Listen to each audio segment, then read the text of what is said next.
So how's Mr. Hawk here doing? So he's doing really well. Good. I feel like we've really, master is a strong word, but we're very good on the walking. Mm-hmm. He is, I let him have his like loosey-goosey couple blocks to like pee and get his energy out, and then I do a few sit heels, and now when we stop walking, he sits. Oh, perfect. He doesn't, we don't even need to tap him. Okay, good. He sits right down, so the walking's good. The crate training we are still working on, but we're really nervous to like mess it up because Tyler was here last alone, Yes. and he couldn't remember at least like, how do we go about like to close it and leave him. We've had him in there open for an hour and a half even, like he'll stay in there, but we haven't tried closing yet, and I don't want to backtrack by closing it and making him. So the only way you would backtrack, make him what? Make him scared, and don't worry about that. Okay. Okay, that's just caring too much for Hawk. Okay. Which I don't mind that you care for Hawk. Yes. But the interesting thing about separation anxiety is I find that in the cases where the separation anxiety is really bad, the owner cares too much about the dog. Okay. Yes. Not surprised. Because separation anxiety is of course based on attachment, and as kids, like I remember for me growing up, like the first day of school, whether it was kindergarten or something, like I remember I bawled my eyes out, right? Like mom, right? Because I've never been away from my mom. But it has to be done. But it teaches us how to be independent of our parents. And an example I always give to people is I had an ex-girlfriend who's like cousin's mom. She was a single mom, went to drop him off for school, whatever, and he freaked out and she felt terrible, so then she started to homeschool him. Oh, wow. Okay, and I've told this story to therapists, and therapists are like, God, no. Like, you have to let the kid learn to be independent. He's got issues now, okay, because of that. So it's the same thing for dogs. In that case, she did it out of love. She really cared for him. She did not like seeing her child under duress, but it's a part of life, okay? So she did something out of love, but then it created an issue for him long term. Same thing for dogs. When people care too much and understand they're doing it out of love and affection, it creates more issues and attachment issues. Makes sense. Okay. So when it comes to pressing the kennel, with the e-collar, technically, like for me personally, like he'd already be in the kennel day one, me gone. Okay. And now just correct him if he threw a fit. We need to do that. Okay. The difficult part would be if he is truly like bad with separation anxiety. Anxiety tends to snowball, and it just depending on the dog. Some dogs will just like go 0 to 100 real fast. That's what he does. Okay. At least what I think it was 100. But Sure. It becomes immediate loud barking, pacing, drooling. Sure. So like if I know if an owner told me like, hey, like this dog breaks out of kennels, I go, oh, okay. I walk out the room, I'm already at 127. Okay, because I already know the dog's at 100. Yeah. Right? Because what's worse than trying to break out the kennel? And I had a dog chew off its tail. I've had dogs break teeth. I've had dogs tear up their noses. That's what I'm like afraid of. And not that I have any reason to think he'll do that. I'm just scared he will. Sure. So what I would do in your case is, he's in a separate room.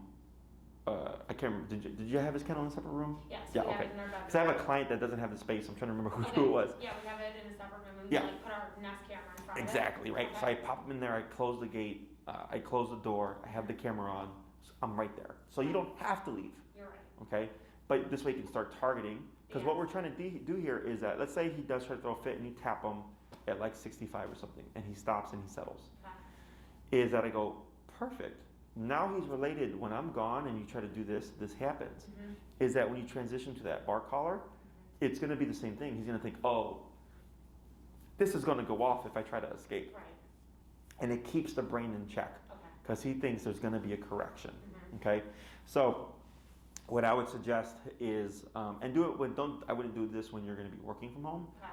Do it like on a weekend when you're home. We'll do it tomorrow. Right.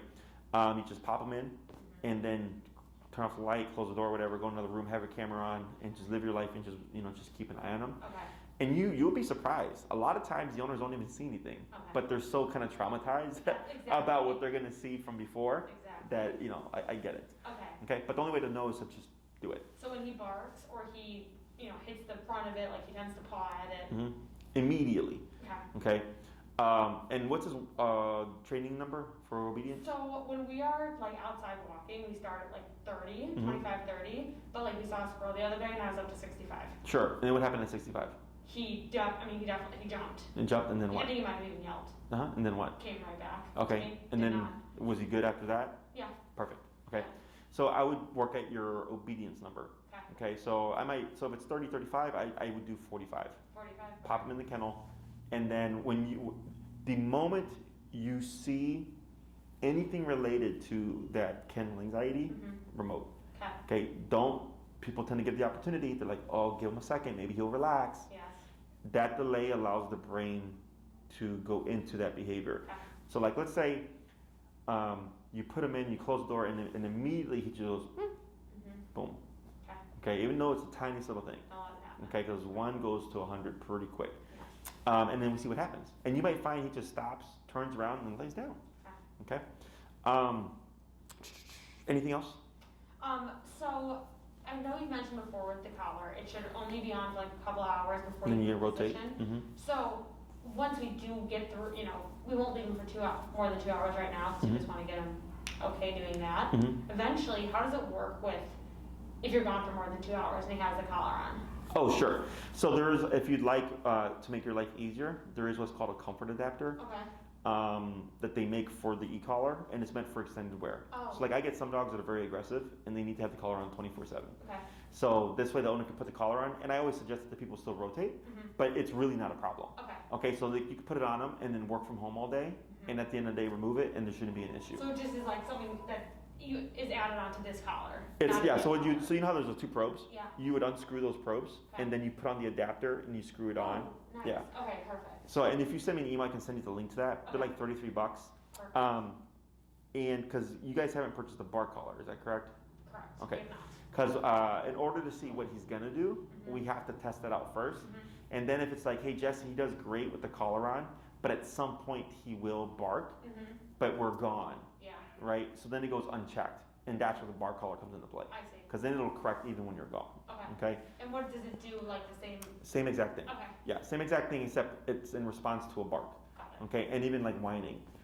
So you place it on them, make sure it's fit snug and everything. They also make adapters for those collars as well. Okay. So that this way we don't get the pressure sores. So what I would suggest is I would first start, which is trying this on your own, a couple hours, see how he does. If you're like, oh wow, like that was easy, and he's actually chill, you could experiment one time with him going in there with no collar and see what happens. Okay, and if you're like, oh wow, he's really chill, then experiment with putting him in there and then leaving for a little bit and see what happens. Right now, if you find like, oh yeah, when we leave, that's a problem, then instead of doing the comfort adapter for this one, I would get the bar collar and the comfort adapter, put that on him, and then leave and see what happens. Okay. So we'll start with the 2 hours while we're home watching and see how that all plays out. That makes sense. And then if you see like, oh, this is, it's going to be apparent, or it's going to be like, wow, like it's not what we thought it was going to be. Okay.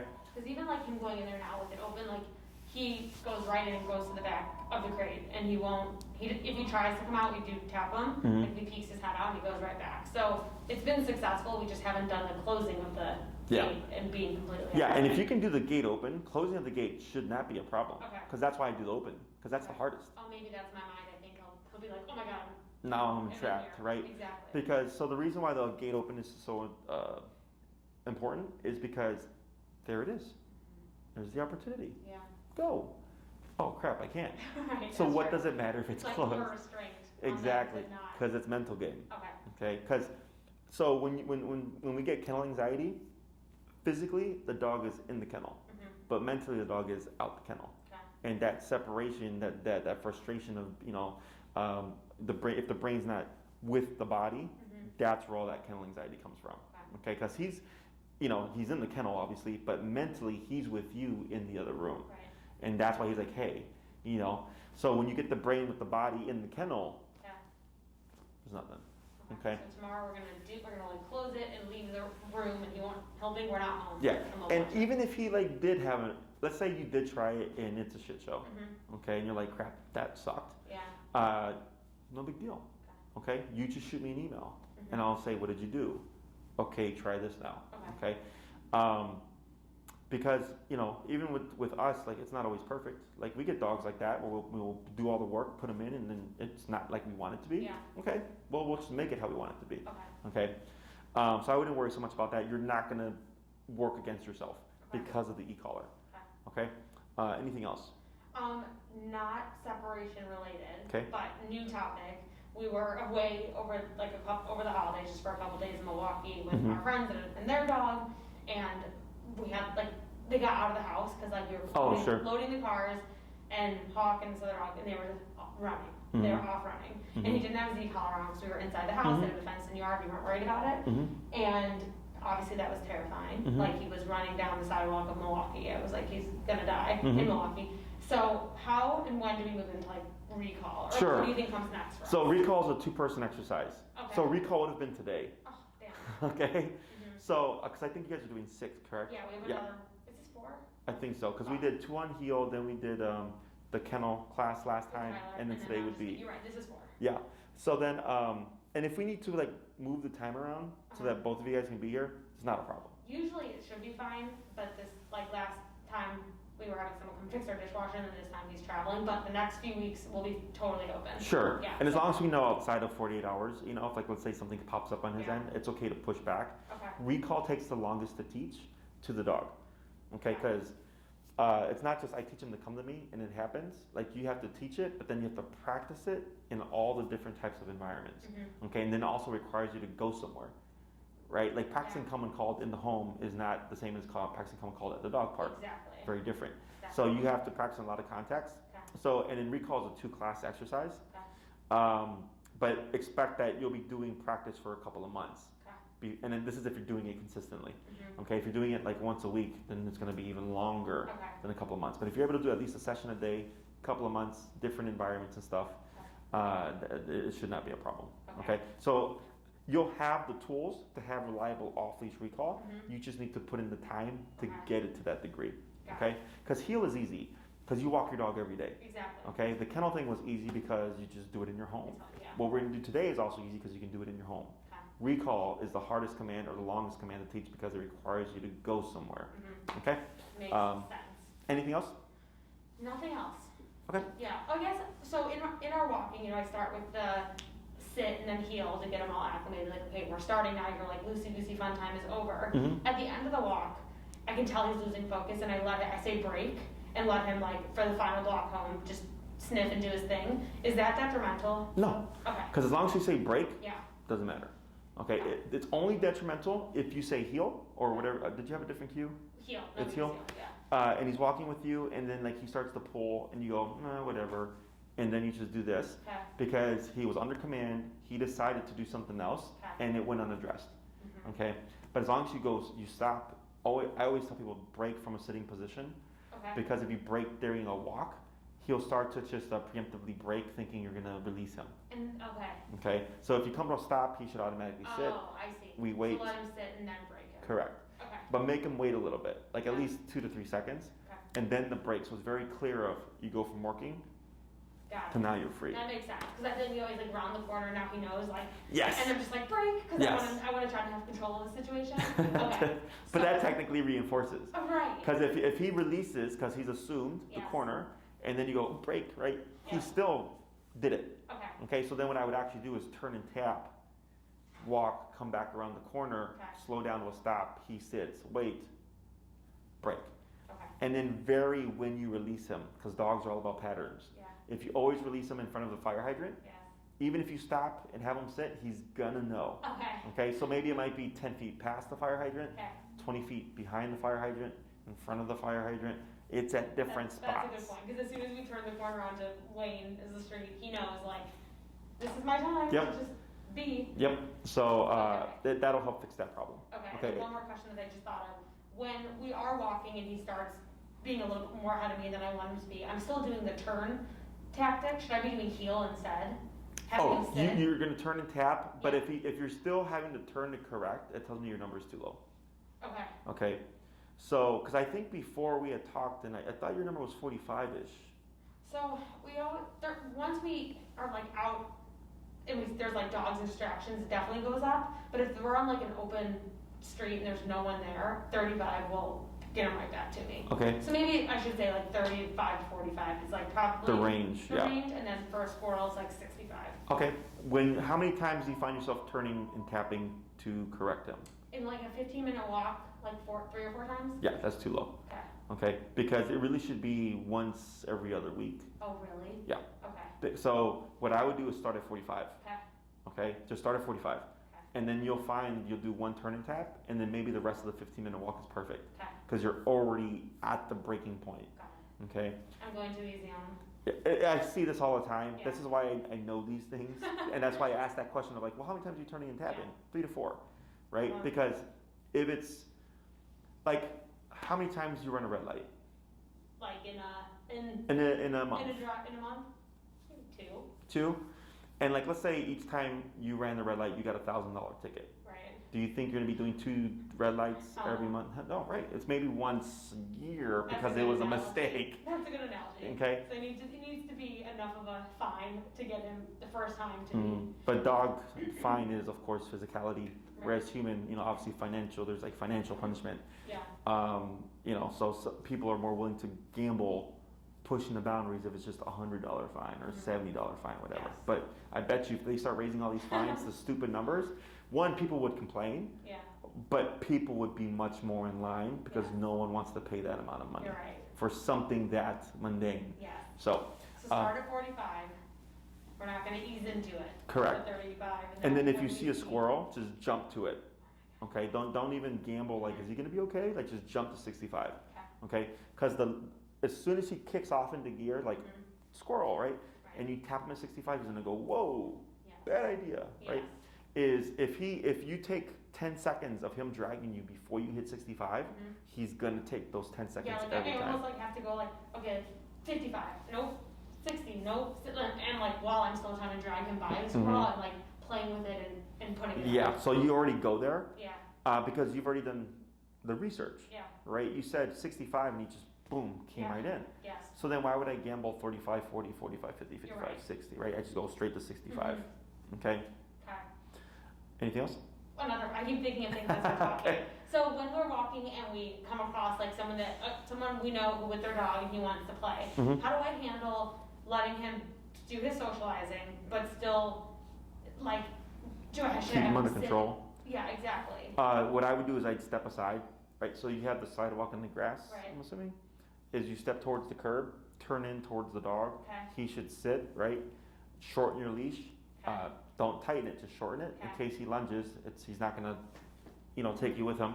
And I'd probably go to 65 Okay. because that's the squirrel number, which is probably gonna be the I want to play with this dog number. Yes.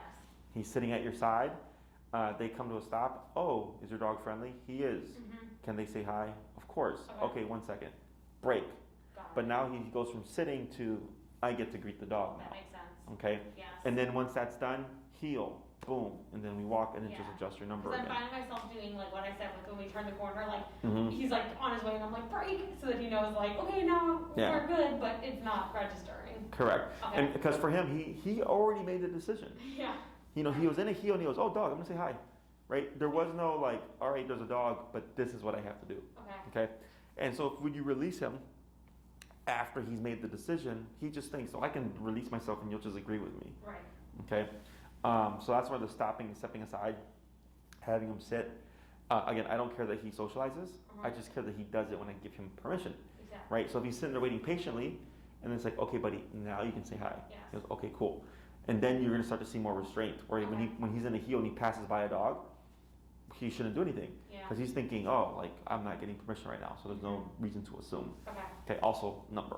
Okay. Okay, which is most likely going to bring in that same squirrel range. Okay? Yes. Any other questions? No, that answers and is helpful. Okay. So what we're going to work on today is another easy inside command. And also will help with just him learning to be away from you. It's a very simple command that people, I think it's because it's so easy and they can practice it whenever they want that they tend to overlook it. Okay, but it's so easy that people should be doing it more. Okay, so it's what we call the place command. Are you familiar with that? Place. So place we have here a dog bed is go here and don't move. Okay, so like let's say most dogs, especially now with the pandemic, they're very much used to being with the owner all the time. And that's why we're getting separation anxiety, okay? Because there's constant attachment. So here with the place command, if I'm in the room with the dog, he's not here to me. He's over there in the corner, laying away from me while I'm moving around and doing stuff. So I'm forcing separation, okay? So this is kind of like a cageless kennel command, if you will, okay? And it's something that you can do as you're watching a movie, if you're working from home, if you're eating dinner. Like anytime you're like, I'm gonna be here, I'm gonna be stationary for a bit. You can apply this command. Lots of that in our house. Yes. Both working home, so good. Because people think like, oh, the dog should be free and like walking around, but that freedom is actually part of why there's issues. Okay. And here it's just like, and dogs tend to sleep 16 to 20 hours a day. I'm just picking where they're doing it. Right. Okay. No, that makes sense. Because he follows me. If I leave the room to go grab something in another room, he gets up from his nap and follows me. Sure. So, there we go. What's our number at currently? I have it at 34. So let's go and go down to 25 because we're teaching something new. Okay, so whenever we teach something new, we always do go down low. Go ahead and grab your leash. All right, so what you're going to do here with Hawk is you're going to stand about 1 square away, doesn't matter what the direction is, from the dog bed. And what you're going to do is you're going to choke up on your leash a bit, and you're going to start, you're going to have your foot on the bed here, because since it's unfamiliar, dogs tend to resist because they're like, what is that thing? Okay. So I brace my foot on here. I shorten my leash to give me more immediate leverage. And then you're going to lightly pull, and you're going to tap and continue to tap at that 25 until Hawk places himself onto the mat. Once all 4 paws are on the bed, we stop. Okay. If he overshoots it, you're simply going to counter him. So if he goes this way, you're going to go this way with your leash and tap until he goes back on. If he goes that way, you're going to pull him in this way, tap until he comes back on again. Okay, and I'll coach you through it. So go ahead and actually, you can grab where that second handle is there. And no, I don't use a word yet, right? Correct. Yeah, we're not using the word. We're just teaching him how to go there. Okay. Using power. Okay. So foot on. Yep. And lightly pull forward, tap, tap, tap, right there. Wait a moment, and good. Okay, and then you're going to say break, and you're going to walk backwards, and he should walk following towards you, okay? Okay, like this way? Yeah. Break. There we go. You're going to walk around, don't worry about heel or anything, don't worry about where he's at. And you're going to, again, walk and place yourself about a foot away. So here, if this happens, keep where you're at. Go ahead and just pull him with your leash so he pops off. Right so now? just pull him. Pull, pull, pull. Pull, pull, pull. There you go. Okay, so we don't want him going on his own. We want him to go in response to the tapping. So this time when you come to present him towards the placemat, if he goes, you're going to stop him using the leash, then relax, then start tapping, and then pull him. So wait, right now, should I be tapping on our way over? No. Okay. So you're going to place yourself about here. Okay, once you're here, going to stop. Go on a new angle, okay. Hold right there. Wait a moment. Good. Now you're going to start tapping. Tap, tap, like that. Perfect. And good boy. Good job. And break and move backwards. Don't be comfortable. Break. And we're going to repeat that 3 more times. Okay.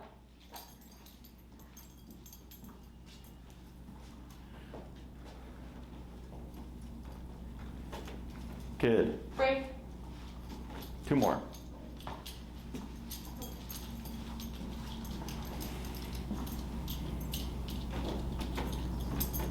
Good.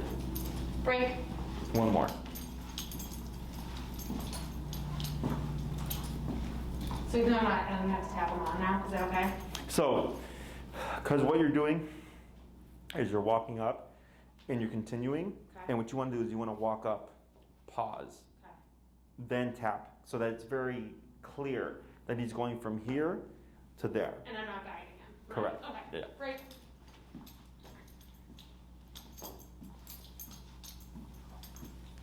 There you go. Better. Okay, let's try that 2 more times, just like that. Break.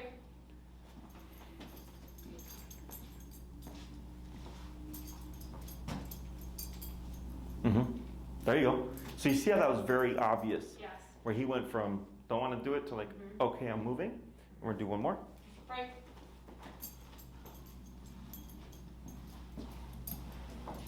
So here, but remember, we don't want him to go. So stay where you are. Just pull him off.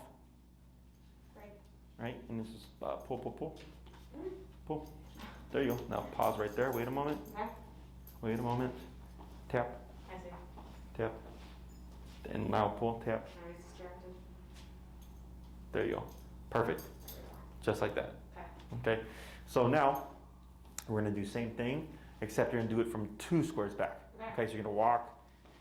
You're going to stop about here, right? He should stop with you. Wait a moment. Start tapping. And then if he doesn't move as you're tapping, then pull. Okay. Okay. So first, give him the benefit. Break.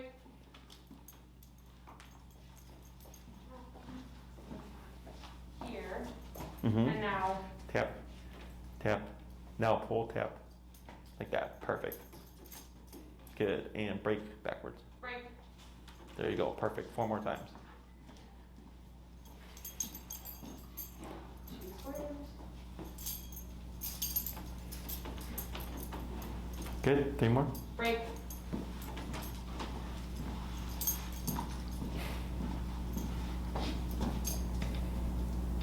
Perfect.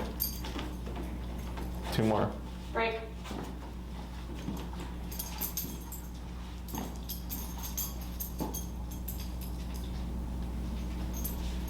Perfect. Good. And like there, you didn't even need to use the leash. You just tapped him and he went, right? So now he's starting to associate that when he feels the remote, it means to go to this area. Right. Okay, we're going to do 1 more. Break. Shouldn't get so comfortable, Poppy. Perfect. Right Okay. there. Okay. Okay. So now we're going to do the same thing, except you're going to come to a stop. You're going to pause, place, and then start tapping, Okay. and then pull if needed. Okay. Okay, so now we're creating that sequence. So if you said place and Hawk went straight there, you don't need to tap. Okay, but it's place, and if no response within a split second, then you start tapping. Okay. Okay. And then how far away should I be now? Still the 2 squares. Okay. Break.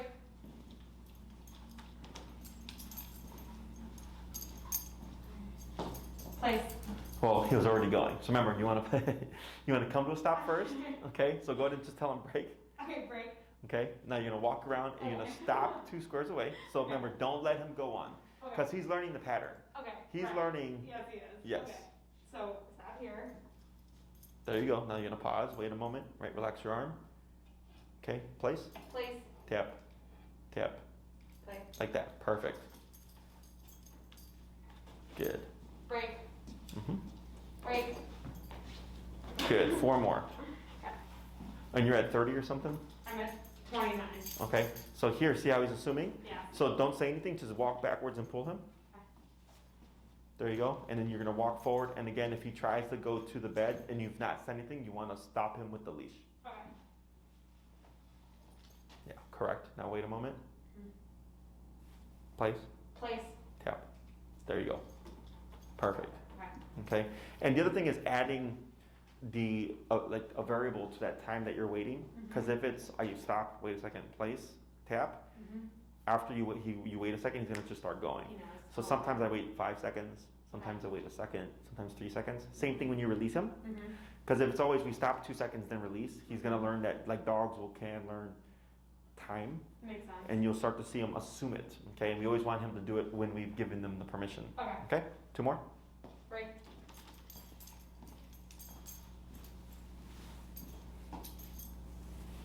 Place. There you go. Perfect. Should I And- let him lay down? Or- Yeah, so that's fine. And then break. Break. Good. And 1 more.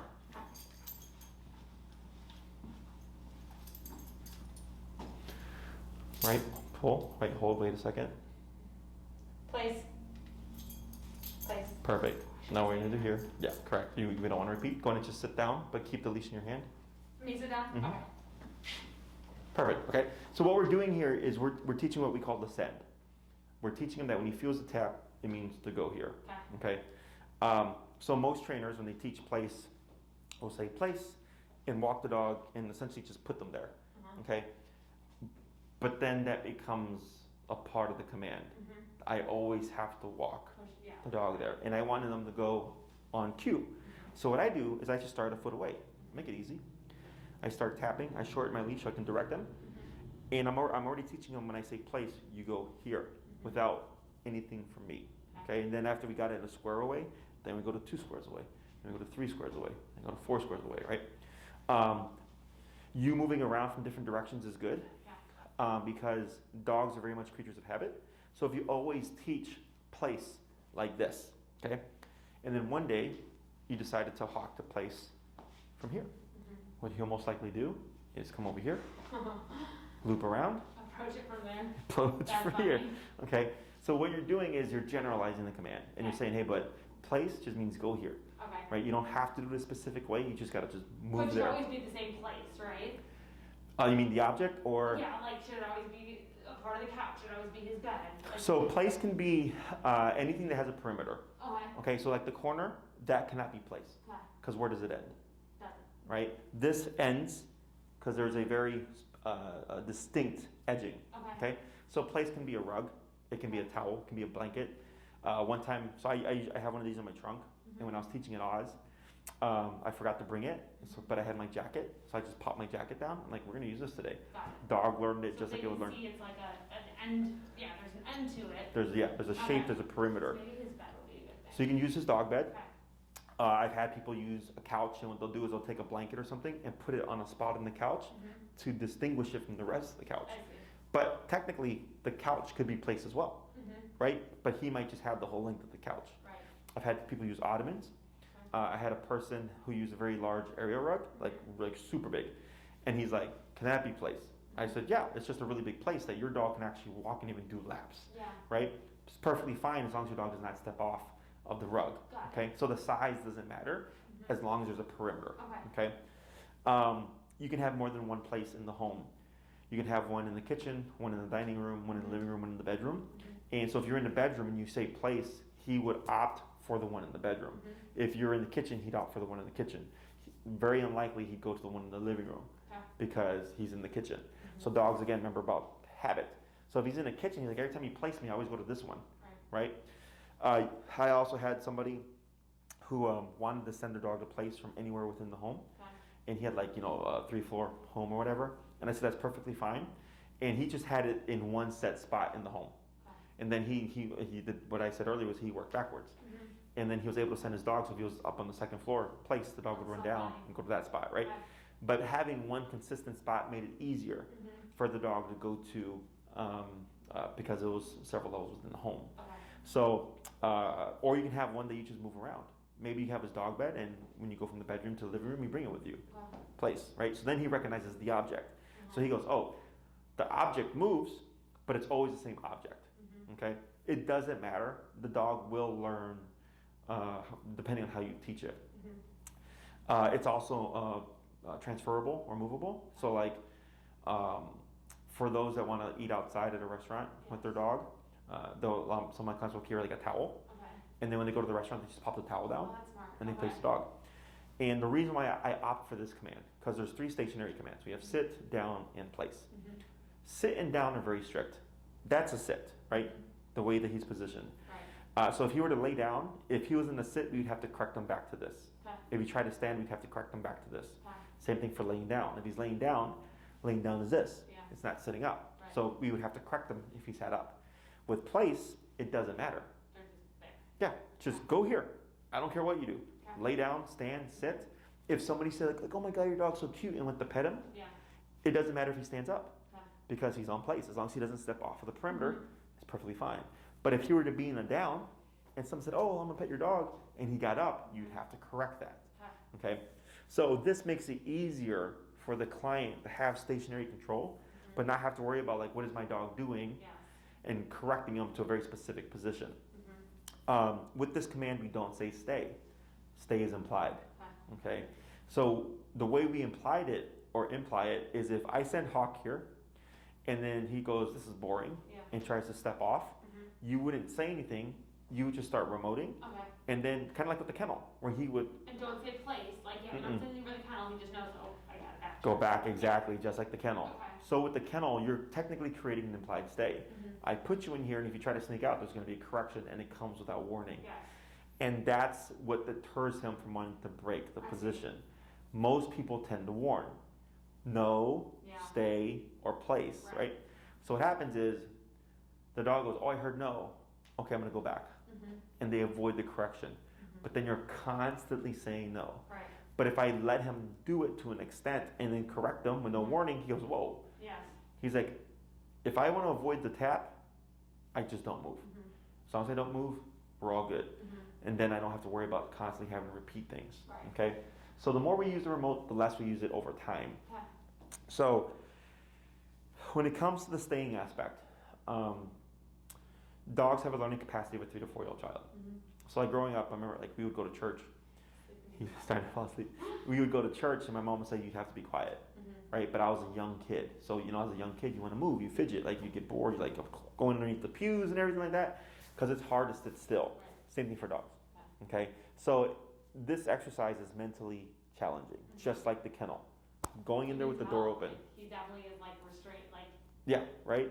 And so like this, so here at my daycare, so we have like the play, like normal, and we have treadmills for structured walking, and then we have placemats, so that the dogs, it's not a free-for-all all day. Right. So like there'll be dogs training, there'll be dogs playing, there'll be dogs on treadmills, and they're on their placemat with everything going on.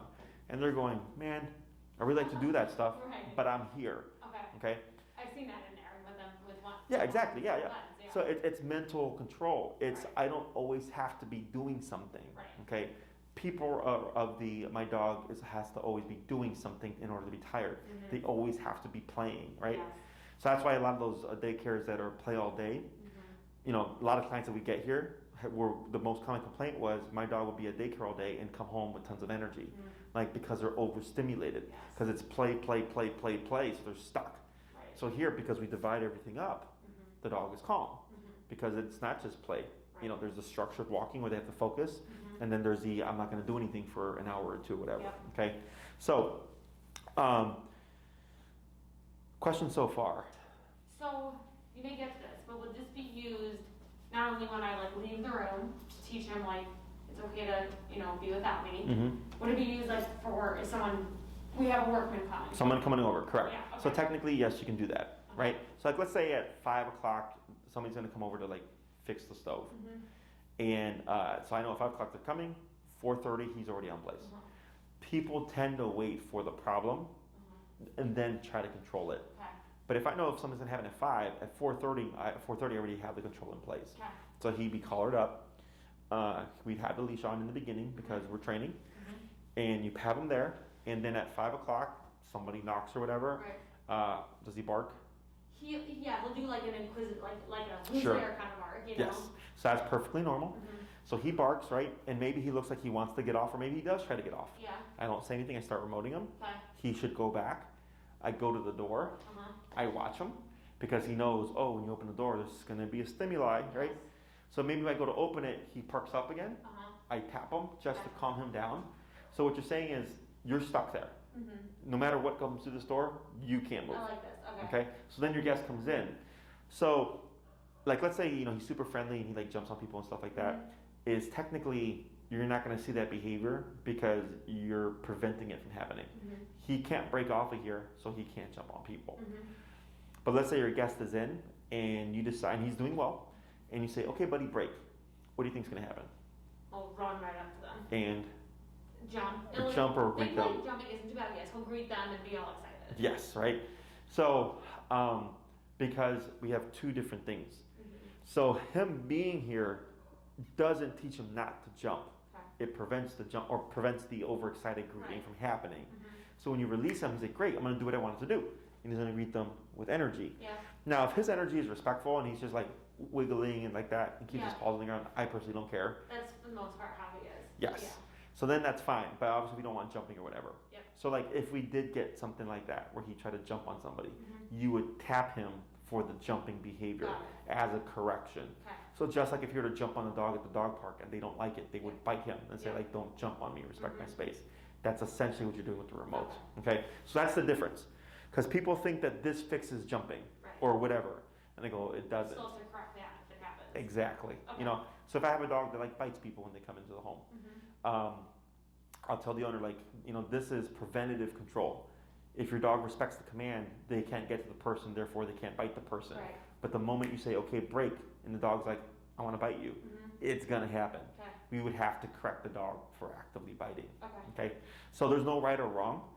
Mhm. It's simply like what's going to work best for the owner and the dog in that particular situation. Okay. Okay, but yes, you'd want to do this, and you'd want to do this preventatively. Okay. 4:30, he's already there. Okay, so he spends 30 minutes already kind of getting into that groove. Yeah. And then when the stimulus happens, it's much easier to correct. Okay. Now, let's say you get caught off guard. Maybe it's Amazon or something, Yeah. and there's a knock at the door, and he's not collared up or anything, right? Well, technically, you'd have to go get it, turn it on, put it on him, start remoting him to correct the excitement. And then once he's calm, then you'd go place Okay. to send him, okay? Because you can't tell him to do something if he's wired, Right. okay? So the good thing about our place is that we don't actually run a condo building, like a small building, and the elevator opens directly into the unit. So we don't have a front door, so no one can really just like come unannounced and knock or enter. Mm-hmm. But when the elevator door opens, it makes a chime that of course he's so conditioned to know. Sure, Like he any knows. doorbell. So in that case, like if Tyler's coming home and I know he's gonna come home, should I put like to practice? Should I Sure, put yeah, him you can do that. in this place Mm-hmm. for 10 minutes before, and then when that chime happens, I know he's gonna jump off the couch. Like You he would always start at does. that purpose. And Right? then- You would start at that moment, sorry. Yeah. Yep. And it would be harder because it's somebody he knows and loves. Okay. Okay, so your number would probably be higher to try to keep him still. Okay. Now, when I work with couples, I'll tell them practice with each other, so that's perfect, because it will be more difficult. And you're not always practicing it, you're practicing it so that he learns, so that when you have a guest come over, they're not waiting out there for you for 10 minutes while you try to get them under control. Right. You're doing that with each other. Right. And since it's already going to be more difficult, it makes other people easier. Okay. So that is a good way to practice. Mhm. Like have one of us come and go Yeah. or whatever. You gotta run the Walgreens real quick or something? Like, okay, cool. I'm gonna have him here already so I can prepare him, and we'll practice when you come back. That's a good idea. Okay? And to make it more realistic, instead of like having Tyler just come straight in, knock. Okay. Like pretend as if it Yeah. were to be Yeah. someone. And he'll Right? hear like someone in the stairwell, and if he's like sleeping on the couch like this, he hears someone walking up the stairwell, he'll run off and start barking. Mm-hmm. So that could also be a good thing to do. Yeah. Okay. Now, if you want to stop barking at the door, because that's territorial barking, which is fine. But let's say you know anybody who walks up the stairwell is just a neighbor. Right. You know that. Right. Is if you wanted to eliminate the behavior, you could. Now, if you wanted to control the behavior, you could do that as well. Okay. So the difference is, if I have a dog that barks out the front window, and every time I look, they're always barking at kids. Okay, I don't need my dog to bark at kids. Right. Okay, so I correct them. So the dog learns, oh, I can bark, but I can't bark at kids. That's what I need that because we have like a side, like a front window, and he sees like if someone's walking towards our window, like even though we're up a floor, we're not even on the ground level. If someone's like crossing the street, walking towards us, then going left or right on the sidewalk, Yep. that freaks him out. If someone's just passing by Yep.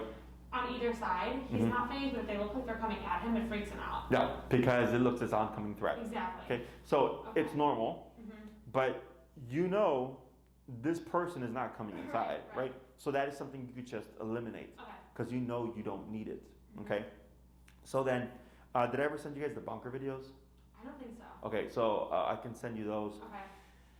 So because with the e-collar, e-collar's on when you're going to need it. Guests come over, going on a walk, Right. going to be off leash anywhere, Exactly. going to be doing training or something, right? But it's not going to be on them all the time. So especially if it's just like, somebody's just walking across the street, like you're not going to want to grab the collar, come back, put it on them. Right. Is I use the bunker in the place of the e-collar. It's just a rolled up towel. It's a rolled up towel and you can use hair bands or rubber bands to keep it shape and you use it to bonk the dog, okay? Because there has to be some kind of physical to deter the behavior. Okay. But the e-collar, we don't want to become 100% reliant on it. I know outside and all that stuff, I'll need it. A guest comes over, I know I need it. That's pretty standard. But when it's just like we're chilling at home and I want you to not bark at the stairs or not Right. bark at the window, I tell clients to opt for the bonker. Okay. So I'll send you it's 3 videos, how to make one, how to use one, and a trainer actively using one. Okay. Now, people tend to have a hard time with the bonker because it's them correcting the dog. Oh, do you like hit? Yeah. Hit it on You- the- you- okay. yeah. Got it. But it's a rolled up towel. Like it's not going to kill it. Hurting them, yeah. Exactly. So it's like the equivalent of like people using a newspaper or whatever. But because it's physical, people have a hard time with that because they feel like they're hitting their dog. And I go back to growing up, I was spanked, right? Technically, yes, my mom hit me, but it wasn't to hit me for the sake of hitting me. It was for the sake of deterring a behavior, You knew right? what it was connected to. Yes. Yeah. Same thing for the dog, right? So if Hawk is barking out the window and then you grab the bonker and poop, right? And he goes, crap, I don't like that, Got it. right? And then he walks away. The next time somebody walks up, you bonk him again because he barked. And he goes, whoa, I didn't like that. The next time he goes up and he's like, I'm not going to bark. Yeah. Nothing happens. Uh-oh. Okay? So I don't care if he investigates, Right. okay? But if we know that investigation turns into barking, then you'd also correct the investigation, Yes. okay? If he just goes and goes, okay, just checking, and goes away, I don't care, okay? And you can use the bonker inside the home for anything you don't want. Okay. Counter surfing, if he were to be jumping on you or whatever, barking at the window, barking at the stairwell, barking at people walking up past the front door, right? Because that's, it's if someone's in the building, it's most likely a guest that's been buzzed in, Right. or it's an actual resident of the building. I feel pretty safe eliminating those behaviors. Right. Now, if you think, nope, I just want to stop the window barking, I don't want to stop the barking at the door, then you do that. Okay. Because then he'll learn. Yeah. I can bark at the door Yeah. when there's people in the stairwell, can't bark at the window. Okay. Okay? So it's all about consistency. Yeah. No, that's helpful because I'm literally sitting like right by the window that he's barking at, working, so I could easily Sure. do that. Like I'm sitting right there, and that's my pain point during the workday. Like he's easy around the house, but he gets worked up if he sees someone on a conference call and he does. Oh, loud, sure. Really loud barking, and I like mute myself and just like shh, shh, shh. Correct. Like, that's not doing anything. Yes. And when you opt to do the bonker, you just correct. Okay. Okay? Don't and give him the opportunity to be a good boy. Okay. Make him be a good boy with the correction. Okay. Okay? Got it. And in the video you'll see, like he does, the trainer that's using it does it with intensity. Okay. Okay? So you'll see it, and again, people, they're usually in the beginning kind of wary of it. Yeah. But for those that actually just follow through, it's very effective. Okay? I also recommend that people make a couple of them, like 2 to 3, because in the beginning, sometimes a dog, like, you'll correct them, and then they'll think it's a toy, right? So then you have to keep correcting until they're like, oh crap, this isn't fun. Okay. Okay? So like, my analogy for that is growing up when I got too old for spanking, I remember my mom spanked me and I started laughing. And then she's like, oh, you think it's funny? So she kept spanking me until I wasn't laughing anymore. Okay? So it's similar. Yeah. You try to discipline him, he goes, ha, it's a towel. Right. And you keep correcting him, he's like, crap, this is not fun. Okay. And then after that, when you correct him, we shouldn't have that game anymore. Okay. Because he's gonna respect, like, okay, this is meant with intention, this isn't a joke. Okay. Okay? Other questions? Don't think so. But I guess, yeah, how do we go about, like, how do we start this at home? Like, when we're home tomorrow, do we just do exactly what we just did? Like, bring him, have his leash on, and stop beforehand, tap, say place and tap him? And Sure. just do that, or is that how, do we just start it that way, just like what we did here, or do you start it with like an actual distraction? So what you would do is, first, when you go home, get the object you're gonna use. Okay. Okay? Let's say it's his dog bed. Pop it down, you're gonna do exactly what we did today. Okay. Tap, send him, break, walk away, stop, tap, he goes, and then you're gonna attach the word. Because we have to transfer this. Because he's not gonna just go place, oh, this is place. He has to learn the object. Okay. So that's teaching the send. And then we have teaching the don't move, right? The stay part of it. And to do that, you can work on these things at the same time. You don't have to do one, then the other. Is if I know I'm gonna watch TV for a bit, take his dog bed, pop it down next to me, place, send him, Good idea. have the leash, I step on the leash, I have the leash on the couch arm or whatever, Okay. and I watch TV for 2 hours. 45 minutes in, he gets bored, Yeah. Once they get off. tries to sneak off, I grab the leash, I remote him, he Yeah. goes back, I go back to watching TV. Okay. 30 minutes later, tries to get off, remote, back onto the bed, right? So you're doing duration as you go about your life, Okay. okay? And there's phases to this. Week 1 is I'm sitting on the couch, he's here. It's the easiest. I've had plenty of people put the dog over here and they'll be over there, and the dog keeps getting up and they're getting up to correct the dog multiple times. And they complain. I'm like, well, yeah, that's why I told you not to do that. I told you to Stay start here. Stay in your Because it's body. easy. I don't have to get up, right? So then, let's say you have them there for an hour and you decide, I'm going to go get something to drink. At this stage, you can't just walk away. It's going to be too difficult. Yeah. So what you do is you would say break first, then stand up, Okay. then do what you're going to do, come back and replace him, or he's done. You decide. Okay.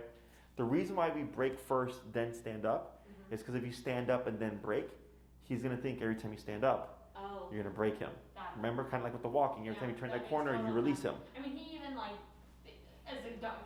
as conditioned as a dog is, like, I'll be sitting in my chair and he knows the creak it makes when I'm like, even if I'm readjusting myself sitting in my chair, he knows the creak means I may have gotten up and he hops up because he doesn't want me out of sight.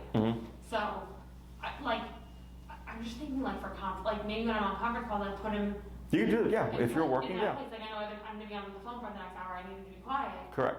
Put him in his place, on his place. Correct, right? And if if the bed is here and your desk is here or whatever, you can take the leash and even just step on it, giving a little bit of slack to limit what he's going to be able to go. That can also help prevent barking at the window, because if he can't see the window, he can't bark, right? Or he's not going to bark. Yeah.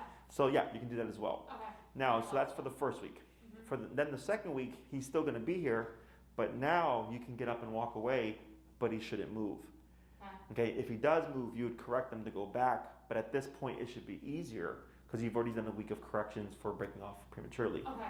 Then the third week, it's him a few feet away, 3 to 4 feet, 4 to 6 feet, whatever. And the fourth week, I can start having him completely away from me, across the room, whatever. If you're doing this sparingly, you're not going to progress like that. Okay. If you do this every day, multiple times a day, you're going to make very quick progress. Okay. But like I said, people, this is like the easiest thing, but because it's so easy, I think they overlook it. Okay. So there's obviously lots of opportunities. You said when you're on a conference call, if you're watching TV, eating dinner. Right. So many. Okay. Yeah, so many options. It's okay. You know what? We're going to do this. You do that. Okay. Now, it's not mean. He doesn't sit there. He's not pouting like, oh man, like you know, I can't be on the couch anymore. He's just like, all right, this is what I'm doing. And then if he gets bored, he's going to make a mistake, and you correct him. He's like, all right, can't move. Okay. And this should also help with the separation anxiety stuff, of just not always having to be next to you. Right. So you're forcing a separation. You could be in the same room, but he's not curled up at your feet. Okay. Okay. Other questions? So first week, I just want to recap for my own memory. First week, stay nearby, whether it be eating dinner, sitting on the couch, standing, whatever, in that place. Second week, do walk away, be out of sight. Yes, if you've worked up to that point, correct. Okay. Or just be like in another area of the room, like he's on the couch and I'm at the stove. Like that's a progression. And then after that, we can leave the room. Or you can do further. Yeah. Okay. Got it. And if you see him struggle, like you keep correcting, he's not learning, too low. Okay. So like I had a client whose dog kept trying to sneak off, and his number, this is a very rare case, his number is usually around 90, because he's a very prey-driven dog. He's very easily overstimulated, like kind of like the dog version of ADD. So his number is 90, and in the home he wouldn't sit still. Wow. And I was like, what's your number? Like 40, 50, and like go to 90. I'm like, because with your particular dog, I already know 40, 50 is not going to work. Yeah. Sure enough, they came back and they're like, yeah, he doesn't move now. It's so funny. I'm glad to hear that other owners are the same way of like. It's the most common thing. Okay. That's why I say it in the consultations where I'm like, the most common problem I get is people operate too low. Yeah. Okay. Now I don't want them yelping. Right. But if 45 or whatever is the number that makes everything smooth and like very little reinforcement, then that's the number. Okay. Because remember, dogs bite each other. Okay. So this would never match the damage a dog bite would do, right? But it can get very uncomfortable. Okay. So, don't try to, because this is so easy. If you are using it, the other problem is that people again will jump. They're like, "Oh, the dog didn't move for 2 hours. Great, I'm gonna just cook in the kitchen and have the dog in the living room." Yeah. Then they're complaining because they're having to walk to the living room to walk the dog. I'm like, yeah, because you've only been doing this for a week. We have to do steps. Okay. So once with the sending exercise of saying place and him going, the average distance is 3 to 4 feet. Okay. So if you say place and he just shoots there, then we don't need to practice that anymore. Okay. He already recognizes the command. I just go to application. Okay. And you don't have to do 5 minutes to 10 minutes to 15 minutes. Right off the bat, you could go home right now and do 2 hours. Okay. Because it's just don't move. Right. And he goes to sleep. Yeah. So you're not doing anything redundant. Right. With the send and the break and all that stuff, that's redundant. So we keep that really short until he learns it. Okay. But the whole go here and don't move, you don't need to do 5 minutes and all that stuff. Right off the bat, you can do an hour tonight, you can do 30 minutes tomorrow, 2 hours the next day, 10 minutes the next day. It doesn't matter. Okay. When it comes to practicing, you know what's going to be applicable to you. So if you're like, yeah, I would use this like at brunch or something. You know, going out to eat usually an hour to hour and a half, right? Yeah. It's in the home. I would do 2 to 2.5 hours. Okay. You do longer to make it more difficult because at the restaurant there would be the waiter, the waitress, food, scents, people coming by cooing at them. Right. Is to compensate for that. I do longer time at home. And then, so that's why an hour, hour and a half is easier with more stuff going on. Does that make sense? Yeah. Other questions? So how do you recommend like putting our resources towards crate training or this place thing first? I feel like they are somewhat similar. They're similar, but and you can do them together. Okay. So like maybe you go home tonight and while you're eating dinner you do place. Okay. Perfectly fine. And then tomorrow you do crate for 2 hours and he's great and then he's free for a few hours and you decide, you know what, we're gonna watch a movie on Netflix. Hour and a half on place. Okay? Because he doesn't care. Right. The people care. Right. Because they're like, oh, but he was just in the kennel for 2 hours, right? Exactly. But he doesn't care. Again, dogs sleep 16 No, to you're 20 right. hours a day, right? You're just picking where he's doing it. Uh-huh. So, I mean, there's some trainers, like I'm strict, but there's some trainers that are like, your dog is on place anytime they're in the home and not in the kennel.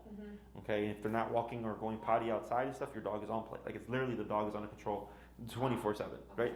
And I'm more like practice it to build it to what you're gonna need it for. Right. You know? Lifestyle, yeah. Yeah, because in the way that I teach, as long as you're operating at the correct number, like you're gonna get the result. Okay. Okay. Yeah. Anything else? Would it make sense to have in our room the crate be place? Sure, but Or so does that get hairy? no, it doesn't get hairy. Like you, but he already knows it as I think kennel is I think what or crate or something like that. Yeah.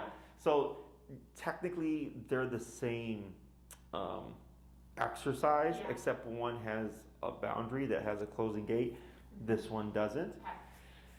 But you could, like, let's say you're going to go in there and you decide, like, we're going to watch a movie in bed and we don't want you on the bed with us. Right. Is you would just crate them and not close the door or whatever. Okay. Like, it's the same concept but a different word. I see. Okay? Yeah. But because you understand it as different words, that's where people get confused. Okay. Okay? Anything else? That's helpful. Good. So this, you can practice alongside everything else, you know, that you do with your healing exercise. Yep. For the next class, recall again, 2-person exercise. Yes. What you'll also want to do is pick up a long 30-foot leash. Okay, I actually have one. You have Yes. one. Okay. We have one here, Okay. so that we use. But in order for you to practice what you learn, you're going to need to have your own to practice that, you know, at home or whatever. Other than that, that's pretty much it. Okay. Pretty simple exercise, very effective, very important, but you know, easy to do. So you know, especially now with the winter time, Yeah. you know, I would take this time to do all this stuff. So come springtime or whatever, hopefully things are back to normal. You can take Hawk with you and he can enjoy some outside time. Right. Okay? Exactly. Okay. Anything else? I think that's it. We will practice our place, and I'm going to crank up his number for